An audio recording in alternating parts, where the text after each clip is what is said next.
Hasil pemeriksaan kartu identitas yang ditemukan di sekitar lokasi saat proses evakuasi, jenazah yang ditemukan di perairan Perambahan, Kabupaten Banyuasin, Sumatera Selatan bernama Sukiman.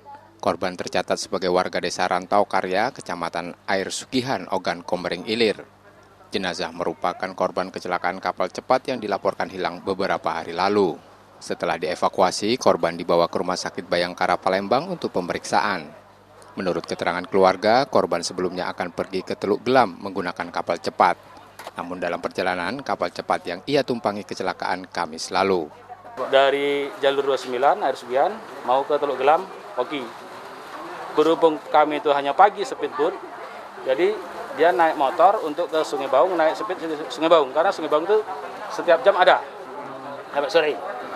Nah, terus adalah kecelakaan tadi, musibah. Nah, terus bapak ini mau dibawa pulang ke Air Sugihan, mau dimakamkan di sana. Jadi bukan dimakami di Palembang, rencana sudah speed sudah siap. Usai pemeriksaan, jenazah dibawa ke kediamannya untuk dimakamkan. Reski Oktora, Muklas Diferensial, Kompas TV Palembang, Sumatera Selatan.